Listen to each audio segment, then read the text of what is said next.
जहाँ धर्म है, अर्थ है, काम भी है और मोक्ष भी है। जहाँ संसार से पार होने के साधन भी हैं, जहाँ साधक भी है और साध्य भी है, जहाँ भक्त भी है और भगवान को पाने की चाहत भी है, जहाँ धर्म भी है और धर्म पथ पर चलने वाले कर्मवीर भी है, जहाँ योग भी है और योग को धारण करने वाले योगी भी है, जहाँ महाबली हैं, जहाँ यति हैं, जहाँ योगी हैं, जहाँ सती हैं, जहाँ साध्वियाँ हैं, जहाँ संत हैं, इस मिट्टी के कण कण में बड़ी विशेषताएं हैं। और इन्हीं का बोध श्रीमद् भागवत कथा करा रही है। महात्मा की बड़ी सुंदर कथा आती है। आत्मदेव नाम के एक ब्राह्मण, जिनके पास सब कुछ है पर कोई संतान नहीं है। बाकी तो सब कुछ है पर संतान नहीं है। श्रेष्ठ ब्राह्मण कुल में जन्म है, कर्मकांडी ब्राह्मण है, सारे साधन संपन्न है पर संतान नहीं है।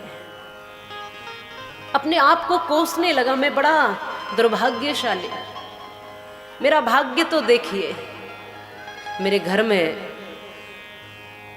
जो गौ माता बंधी है उसके कोई संतान नहीं। मैं अपने हाथ से जो पेड़ लगाता हूँ वो फल नहीं देता। मेरे घर में भी कोई संतान नहीं है, मैं ही अभागा हूँ। और ये सोच करके एक दिन आत्मदेव ने ये चिंतन किया कि ऐसे जीवन से तो मरना भला है, और आत्महत्या करने के लिए चला। ऐसे जीवन से क्या फायदा, मैं ही अभागा हूं, मैं ही पापी हूं, तो मैं अपने जीवन को समाप्त कर लेता हूं।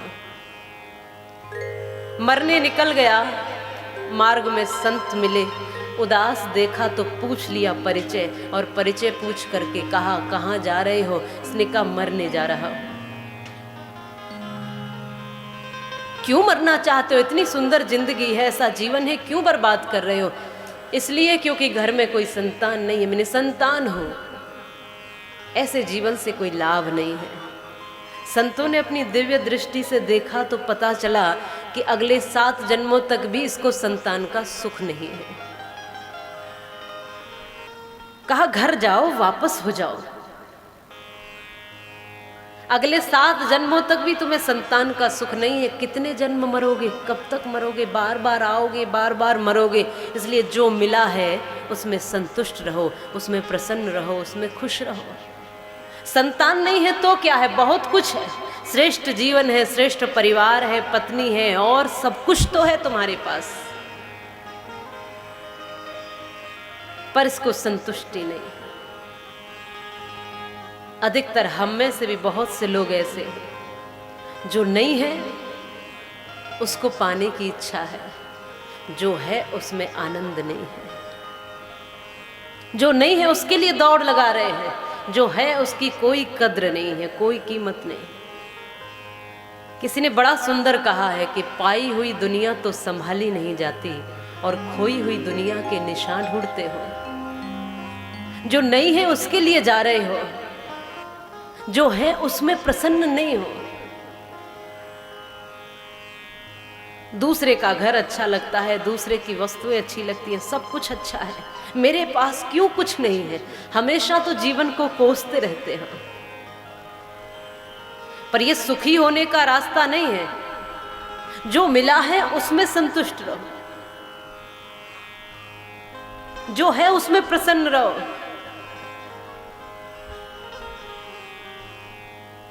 पर उसमें संतुष्टि नहीं है। जो दिख रहा है यहाँ कुछ भी रहने वाला नहीं है, जो मिला है वो हमेशा पास रह सकता नहीं, और कब बिछुड़ जाए ये कोई राज कह सकता नहीं। जिंदगानी का दिया मधुवन किसी का है दिया, मैं नहीं मेरा नहीं ये तन किसी का है दिया। देने वाले ने दिया वो भी दिया किस शान से, और लेने वाला मेरा है ये कह उठा अभिमान से। मेरा मेरा कहने वाला ये मन किसी का है दिया, मैं नहीं मेरा नहीं जीवन किसी का है दिया। उसने जो दिया है वो सोच समझकर दिया होगा, जितना हम संभाल सकते हैं वो उतना ही देगा। जितना का सदुपयोग कर सकते हैं वो उतना ही देगा, और जो दिया है वो हमारे लिए बहुत कुछ है। पर जिसे देखो वो रो रहा है, जिसे देखो वो शिकायतों में जीवन जी रहा है। ये नहीं दिया, वो नहीं दिया। आत्मदेव भी कहते हैं कि मुझे क्या मिला है प्रभु। एक संतान तक नहीं दी है। संतों ने समझाया घर वापस जाओ, आनंद पूर्वक जीवन जियो। अगले 7 जन्म तक सुख नहीं है संतान का, तो इसने सोचा कि जब आगे के 7 जन्मों तक का ये संत देख सकते हैं दिव्य दृष्टि से, तो क्या इस जन्म में मुझे कोई ऐसा फल या आशीर्वाद नहीं दे सकते जो मुझे इस जन्म में संतान प्राप्त हो जाए। इसने तो पैर पकड़ लिए, अब मैं छोड़ूंगा ही नहीं। हट करने लगा, मुझे कोई ऐसा आशीर्वाद, कोई ऐसा फल तो दीजिए। संतों ने प्रसन्न होकर के अब हट करता है तो एक फल दिया और कहा कि पत्नी को जाकर दे देना, और 9 मास तक वो नियम पूर्वक, व्रत पूर्वक जीवन को संयमित होकर जिएगी, नियमित जिएगी, तो उसके घर सौभाग्यशाली संतान पैदा होगी। ये प्रसन्न होकर फल लेकर गए और पत्नी धुंधली को दे दिया। धुंधली ने जब पूरी कथा सुनी और ये पता चल गया कि इस फल को खाऊंगी तो गर्भवती हो जाऊंगी और एक संतान मेरे घर में आएगी, पर वो फल को देखकर सोचने लगी कि यदि गर्भ धारण करूंगी तो बड़ी पीड़ाएं झेलनी पड़ेंगी, बड़े कष्ट झेलने पड़ेंगे, संतान के लिए बड़े कठिनाई हैं, बड़े दर्द, बड़े कष्ट सहने पड़ेंगे, और वो मैं सहन नहीं कर सकती। क्या करूं, इस फल को खाऊंगी तो भी कष्ट है और नहीं खाऊंगी तो पतिदेव को क्या कहूंगी। तो अपनी पड़ोसिन से जाकर सलाह लेती है, पड़ोसिन को पूरी कथा सुनाती है। पड़ोसिन ने जब ये सुना कि इसके घर में सौभाग्यशाली संतान होगी, ये फल खाएगी तो ऐसी स्थिति इसके घर में बनेगी कि पूरी दुनिया में इसका नाम होगा, ऐसी संतान मिलेगी। पड़ोसिन ने सोचा मेरा क्या लाभ,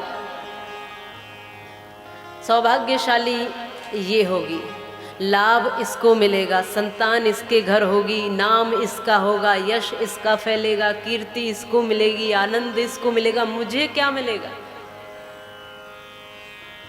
तो जिन लोगों से आप अपनी बात कहते हो वो ये जरूरी नहीं कि आपके हित की सोचकर आपको सलाह दें, वो अपना स्वार्थ भी देख सकते हैं। इसलिए एक विशेष बात मैं कहना चाहूँगी कि हर आंसू आँख में लाया मत करो और हर दिल की बात हर किसी को बताया मत करो, क्योंकि लोग मुट्ठी में नमक लिए फिरते हैं, इसलिए सबको अपने जख्म दिखाया मत करो।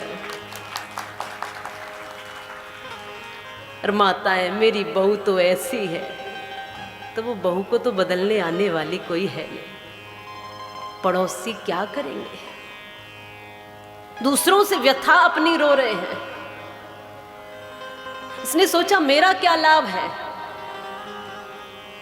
क्योंकि यहां तो सब अपना ही स्वार्थ देखते हैं। स्वार्थ लाग करे सब प्रीति, सब अपना फायदा देखते हैं। इसने कहा कि तू चिंता मत कर, मेरे पास एक तरीका और उपाय है, तू सारे दर्द और पीड़ाओं से भी बच जाएगी और तुझे संतान भी प्राप्त हो जाएगी। उसने कहा ऐसे कैसे होगा। उसने बताया कि मैं इस समय गर्भवती हूं,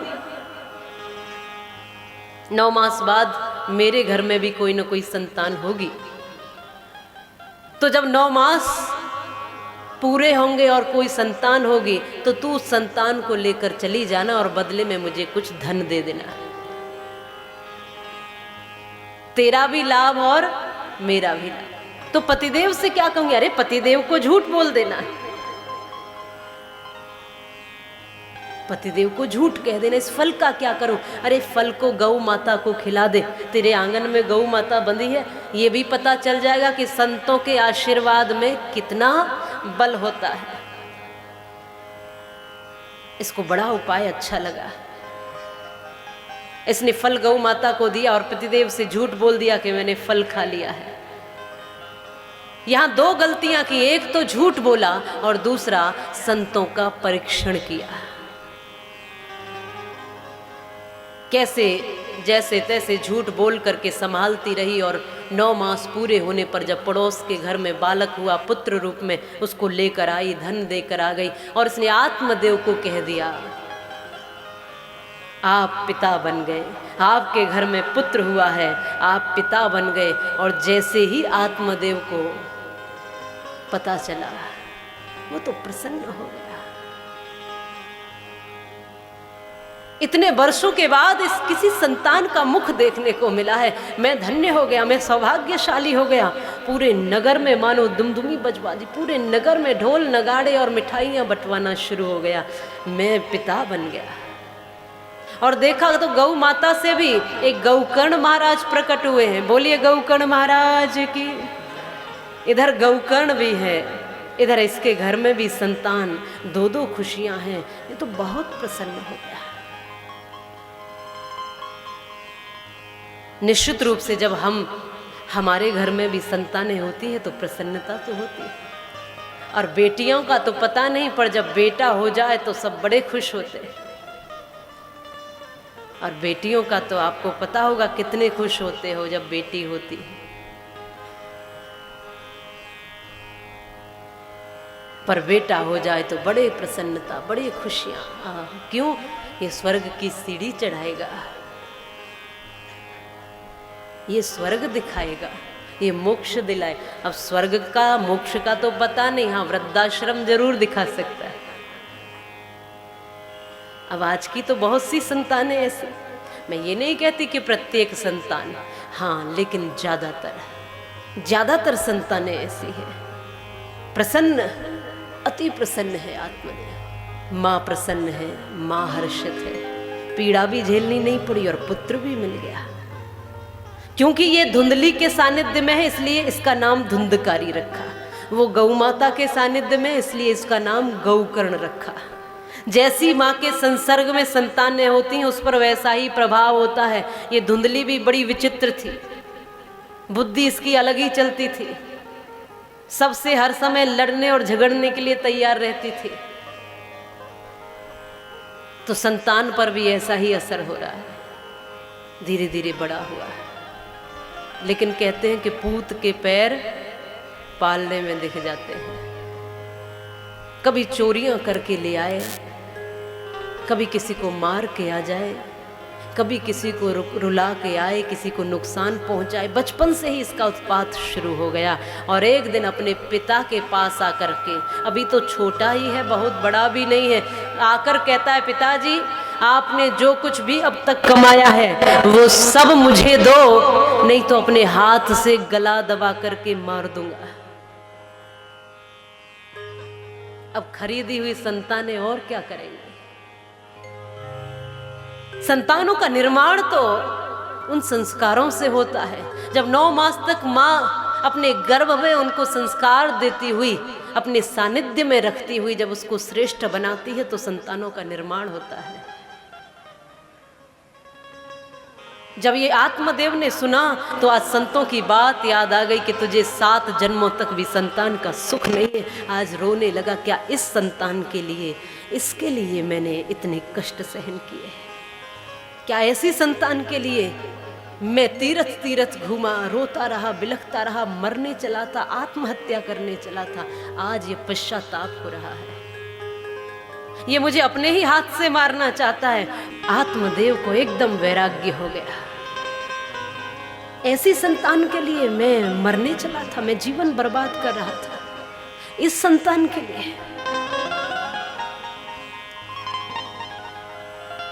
गौकर्ण जी ने समझाया, आप दुखी क्यों होते हो पिताजी, ये तो दुनिया की रीत है और आपने भी तो ग्रस्त धर्म अब निभा लिया है, तो आप जाओ जंगलों को अपनी भक्ति सेवा साधना में लगी, आप क्यों यहाँ उलझ रहे हो?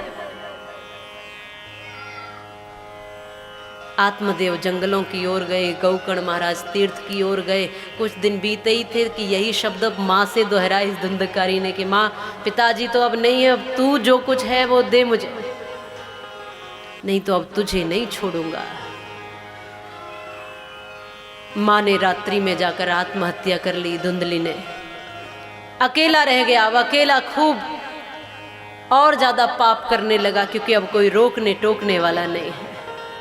5-5 वेश्याओं का संग करने लगा, बड़ी बड़ी डकैतियाँ डालने लगा, और एक दिन राजा के खजाने से इसने चोरी की।